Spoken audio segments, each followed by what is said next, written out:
Malheureusement, On a un soldat à terre. On a un on a un soldat à soldat. terre. Il t'a dit pourquoi il était. Il t'a dit pourquoi il était pas là? Ouais, il est un peu souffrant là. Ah Du ok, coup, bon. bah, il est pas en état de cross-guilder. Ok, bon bah écoutez, Il est pas en malheureusement, état de prendre il est pas. son rôle. Il peut pas cross-guilder, t'as dit. T'as inventé un terme. Vous savez, c'est quoi? Il est pas en C'est état. c'est quoi la cross-guilder? Cross-guilder, ça veut Dire les dire les termes. Voilà, Ça veut dire exactement. dire les termes. Il est pas en état de dire des mots aussi puissants. Donc du coup, alors, je voulais qu'on parle un petit peu du chapitre. On en a déjà beaucoup parlé hier, donc on en Ouais. parlera peut-être en deuxième partie. Là, je te propose un petit peu de parler d'autres sujets un peu intéressants. Je te propose de faire un début d'émission un petit peu spécial légende, tu vois ce que je veux dire? On va parler un petit Vas-y, peu je des t'écoute. légendes. On va, bien évidemment, vous nous connaissez, on est là pour dire les termes. Donc du coup, on va parler un petit peu des légendes du monde et on va parler du coup en termes de niveau, ce qu'ils peuvent apporter dans la suite de l'œuvre, ce qu'ils ont apporté dans le monde. Et on va un petit peu beaucoup parler de God Valley, hein, qui est une bataille Passion qui de la a... puissance. Voilà, un bastion de la puissance, tout à fait. Du coup, J'ai ouais. des mots là. J'ai des mots. Ah, C'est t'as pas ton mal, prime, hein. là. J'ai pas bégayé pour l'instant. C'est beau. Là, t'as ton Je vais prime, dire là. une dinguerie tout à l'heure, mais T'as pour ton l'instant, prime. j'en profite. De ouf. Du coup, écoute, je vois que t'es un petit peu chaud. Dis-nous un petit peu, déjà, on part un petit peu du côté des légendes de la marine. Dis-nous un petit peu Ah non. ce que tu... Pourquoi? Il y en a. Oh, le bad. L'enculé. Ah, c'est En trop vrai, grave. vas-y, Ah, c'est trop cite-moi grave. une légende de la marine, frérot. Ah, c'est trop grave. Je t'ai dit les légendes de la Cite-moi, marine, tu m'as même dit... dans le chat, citez-moi une légende de la marine Ah, c'est connue. trop... Ah, c'est trop grave. Non, je te promets, non, même moi, je me permettrais pas.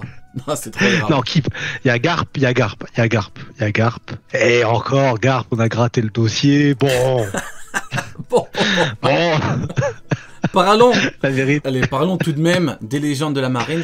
Bon, après légende, c'est un petit peu un mot ambigu parce que en fait, légende, c'est pas un niveau de puissance, hein, légende. H d'argent, Wang Zi, c'est pas des niveaux Yonko. Ce sont des légendes pour moi de la piraterie. Pour moi, légende, c'est quoi?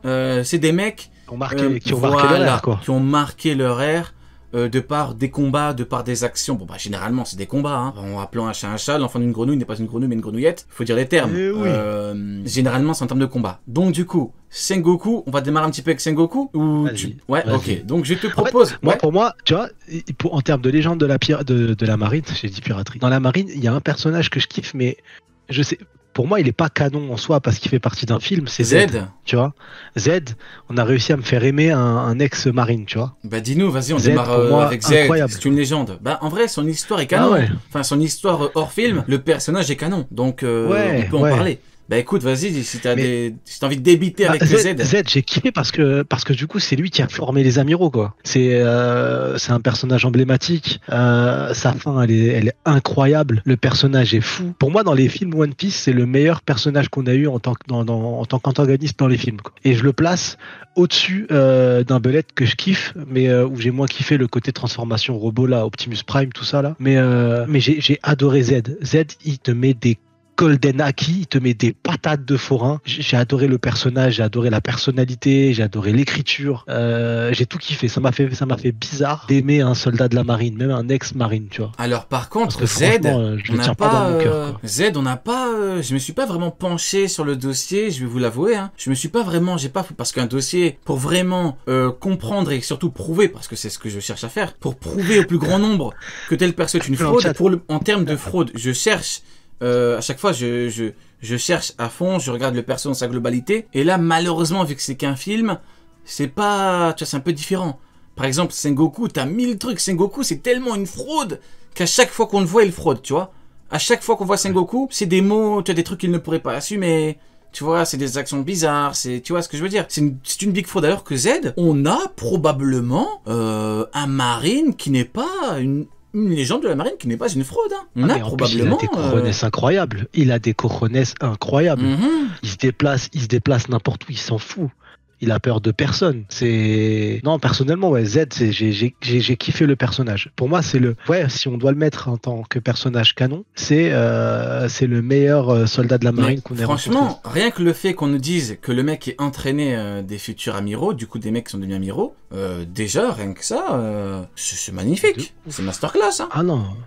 De ouf. Donc, de ouf. bon, bah Non, écoutez, c'est une masterclass monstrueuse. grâce à Sony, on a l'une, si ce n'est la seule non-fraude de la marine à haut niveau. Et c'est vraiment pas mal, hein. D'ailleurs, ah oui, dans Z, quand il combat Kizaru, les vice-amiraux pleurent. Ah non, c'est trop grave. Ah non, non, non, Z magnifique. J'imagine que pour le combattre, il faut pas qu'un amiral, quoi. Il faut un amiral et du monde après à côté. Ouais, non, non, non, magnifique. Non, Z. Si tu lui fais le mur de glace, il est seul tout contre une armée. Et elle dit, je vous prends tous. Genre, des sentiments pour cet homme. Z, on va dire, bon bah écoutez, je pense que tout le monde est d'accord. Z, il y a rien d'autre à dire. Il y a pas de frauderie chez lui, quoi. C'est un très bon personnage, bonne mentalité. Bon, il est un petit peu parti en live, un peu en cacahuète, avec Neo Marine, des trucs de ouf et tout. Mais bon, que voulez-vous? C'est comme ça. J'aime. Tu sais pourquoi? J'aime parce que je critique la marine et je critique les amiraux parce que je trouve que les amiraux sont, on me dit ouais les amiraux c'est aussi fort qu'un empereur, tu réalises pas ce que tu dis. Pour moi c'est pas assez fort pour pouvoir imposer ses idéaux, tu vois. Alors que Z il a été traumatisé par le monde de la piraterie, il trouve que la marine fait pas le taf, alors il a créé une marine à côté, tu vois. Il a porté ses cojones, il a dit je crée ma marine, je vais faire le taf. Alors que tous les amiraux eux ils mettent leur collier et ils demandent au Tenryubito s'ils peuvent sortir aller pisser dans le jardin, tu vois. C'est la différence pour moi, elle est rien que ça dans l'écriture elle est monstrueuse je trouve. D'ailleurs, au niveau de la hiérarchie de la marine, vu qu'on parle de légende, donc de l'ère qu'on appelait l'ère de Goldie Roger, bah du coup, en amiral en chef, on avait Kong, et en amiral, on avait que Sengoku. Donc, a priori, on a Z, en plus, hein, qu'il faut additionner à l'époque, et du coup, il manque un troisième amiral. Et ça, c'est un sujet un peu intéressant, parce que, normalement, on a un petit peu la même hiérarchie. À mon avis, ça m'étonnerait qu'on ait que 2 amiraux de l'époque. Donc, à mon avis, on en avait 3. Et l'auteur pourrait développer un petit peu cet aspect-là, tu vois, le fait qu'il manque une légende de la piraterie. Maintenant, le problème étant que, dans tous les cas, la marine à haut niveau, en termes de niveau, c'est fraude. Donc, c'est-à-dire que, combien même tu le ramènerais, t'aurais au grand maximum un Sengoku. Et un Sengoku, on l'a déjà vu plein de fois, prouvé plein de fois, bon... Ceux qui te disent que Sengoku égale Shiki parce que Sengoku a une grande bouche comme Aramaki, alors qu'au final, le mec voulait juste passer la serpillière comme Aramaki et s'occuper de Shiki une fois que Roger avait terminé. Bon, une fois qu'il est contre Shiki en pleine forme, bon bah ils sont à 2 contre 1, voilà. Mais honnêtement, donc on aura probablement un mec et il pourrait revenir. Ah ouais, dis-moi. Mais moi, si le chapitre 0 n'existait pas, j'aurais rien pour contrer leur dire en fait, parce que j'aurais rien vu de Shiki. Là, moi, maintenant, le chapitre 0, il est 100% canon, il fait partie de l'histoire. C'est officiel, tous les faits, tout est officiel, tout fait partie de l'univers de One Piece. Tout est canon. Donc pour moi, ce que j'ai vu, c'est qu'ils se sont mis à 2 et que leur combat a été dantesque. Tout à fait. Et d'ailleurs, je l'ai dit... tu te mets pas à 2 si t'es capable de vaincre. On l'a vu de toute façon. Ouais, et je l'ai dit hier, parce que quand tu rentres dans l'œuvre, tu te dis, ok, vu qu'ils doivent protéger le terrain, ils se mettent à 2. C'est un argument que je comprends, parce que là, on est dans l'œuvre. On est dans l'œuvre, Shiki attaque, ils sont 2. C'est un argument que je comprends totalement. Le problème étant que quand tu vas au-delà, c'est-à-dire que quand tu prends... quand tu vas en dehors de l'œuvre, c'est l'auteur qui a fait le manga. Donc si l'auteur veut te montrer que Sengoku égale Shiki, il te met que Sengoku égale Shiki. Sengoku combat Shiki, terrain détruit à moitié parce que combat très serré, il gagne. Mais l'auteur n'a pas fait ça. L'auteur, quand il veut faire passer un message en termes de niveau, il le montre dans l'œuvre. On a eu Sengoku et Garp contre Shiki parce que individuellement ils ne peuvent pas gagner, tout comme Kid et Law. Pourquoi Kid et Law étaient 2? Parce que là aussi je peux dire, oui mais ils étaient 2 parce que c'est plus facile. Bah non, ils sont 2 parce que tout seuls ils ne peuvent pas gagner. Pourquoi l'auteur fait ça? Pourquoi l'auteur te montre qu'ils sont 2? Pourquoi? L'auteur n'était pas obligé de le mettre. Il y a strictement aucune obligation, rien n'oblige l'auteur à te mettre un Garp en plus. Non, c'est un message qu'il fait passer. Donc du coup ça étant dit, j'ai un scoop pour vous. J'allume souvent Sengoku parce qu'il a dit oui, je peux m'occuper de Shiki. Voilà, parce que Sengoku, c'est complètement frauduleux de dire ça. C'est comme Aramaki qui dit je vais m'occuper de Luffy et tout. Par contre, avec le dernier chapitre, je pense avoir compris. Je pense avoir compris Sengoku. En fait, Akainu dit bien, on doit encore attendre que la bataille se termine. Ok ? Je vais finir par croire que le poste amiral en chef, en gros, c'est de la merde. Donc, je pense avoir compris. En fait, le protocole de la marine, c'est que quand t'as une bataille à haut niveau dans la piraterie, eh bien ils doivent attendre que c'est terminé. Ils doivent attendre parce que quand t'as une bataille à haut niveau, par exemple comme Roger et Shiki, Roger phase terminale, même s'il est plus fort que Shiki, Shiki peut donner un bon combat, et puis on connaît pas le niveau de la flotte de Shiki et tout. Donc en gros, t'aurais pu avoir un bon combat et tout. Donc là, je pense que le protocole de la marine, c'est que quand t'as une grosse bataille, un gros combat, t'attends et tu ramasses la serpillière, tu vois. Je pense que c'est le protocole. Voilà pourquoi. Parce que j'ai réfléchi, je me suis dit, attends, Akainu, c'est le chef, il donne des ordres. Personne lui donne des ordres. Kong, c'est le chef des forces armées du GM, donc GM, il nomme et tout, mais Akainu dans la marine, C'est lui le boss. S'il veut faire un truc, il le fait. Mais même lui, il attend parce qu'il veut suivre le protocole. Même lui, soi-disant le chien enragé, le chien fou, il est complètement malade. Même lui attend. Pourquoi? Parce que le protocole est, mine de rien, pas mal. T'attends qu'il se termine et tu viens. Et du coup, quand j'ai réfléchi, je me suis dit, mais oui, du coup, Sengoku n'a pas vraiment menti. Sengoku, en fait, il laisse une ambiguïté autour de je peux battre Shiki tout seul, mais en fait, non. Il veut passer la serpillière. Donc voilà, le protocole de la marine, Akainu nous prouve, via ce chapitre, que le protocole de la marine, c'est ça. C'est t'attends que mais ils ont terminé. Le truc le plus frauduleux dans l'histoire, c'est que normalement, si tu veux rentrer dans ce délire, rentrons dans le délire que tu vois l'amiral en chef, il reste en retrait et il gère, il est nul aux échecs, le mec. Il s'est fait échec et mat par tout le monde depuis le début. Toutes ses décisions, elles sont nulles. C'est incroyable.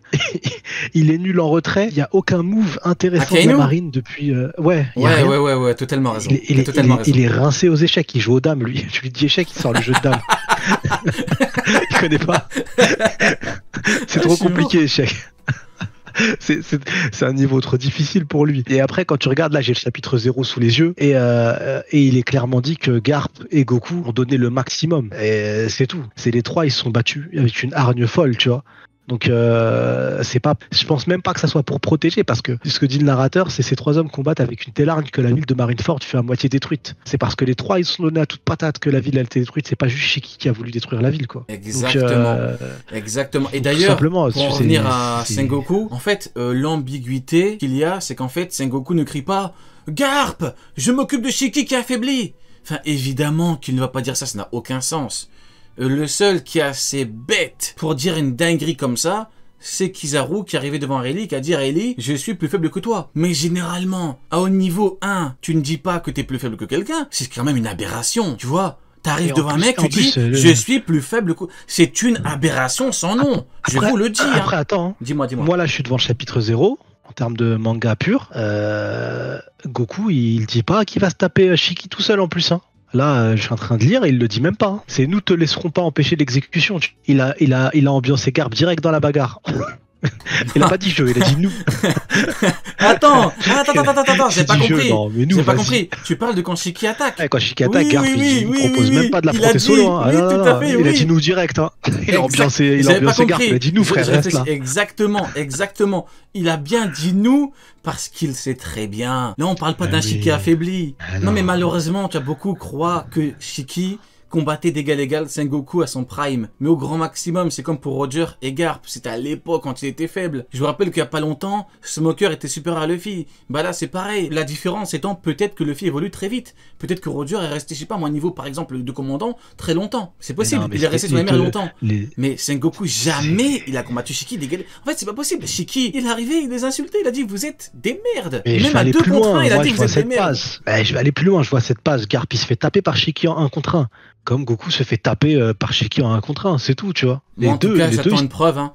J'attends une preuve de l'inverse, hein. Si tu te mets à 2 sur un mec, et le combat il est tellement épique que du coup tu détruis la moitié de Marineford. Ça veut tout dire en fait, tout simplement. Ça veut dire que les deux séparément, ils ont pas la possibilité de le vaincre. Attends, quelqu'un dans le chat n'a pas trop compris mon propos. Il a dit, Rio, si quelqu'un vient mettre le bazar chez toi, si tu peux le battre à 2 contre 1, tu le fais. T'as pas compris mon propos par rapport à Oda. Je vais me répéter rapidement.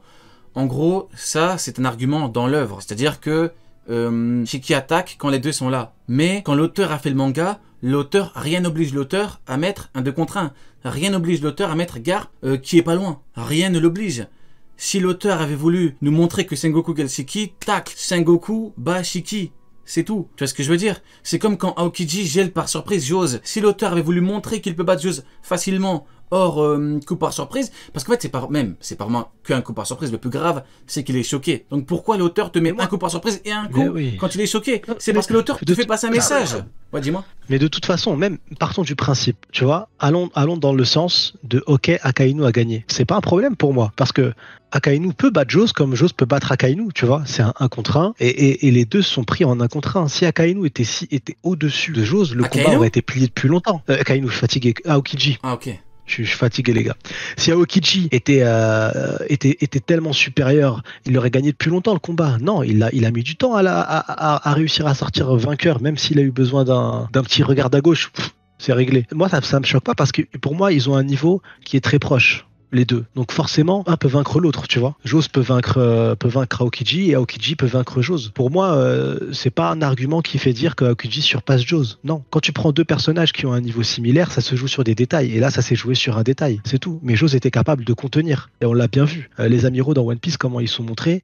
Ils sont montrés comme les êtres les plus forts de la marine. Jamais on n'aurait vu Jose tenir aussi longtemps Aokiji s'il avait un niveau qui était loin de celui d'Aokiji, en fait. Mais d'ailleurs, hier quand t'étais parti, je parlais avec Oken, et du coup, on disait quel Mugiwara pourra affronter quel amiral plus tard. Et on était parti sur un Sanji contre Kizaru, tu vois. Et en gros, je réfléchissais, et je me suis dit, attendez, mais en fait, il y a un truc que je viens de remarquer. Quand tu dis que Sanji actuel donne le combat de sa vie à Kizaru, beaucoup te disent oui, mais non, n'importe quoi. Mais généralement, enfin même pas, dans tous les cas, bizarrement, il n'y a pas d'argument. Donc j'ai demandé des arguments et il n'y en a pas. Donc, dans le chat, si quelqu'un peut nous aider, y a-t-il un argument, des arguments qui font que Kizaru fume Sanji facilement, qui font que Sanji ne peut quasiment rien faire contre Kizaru? Ça n'existe pas.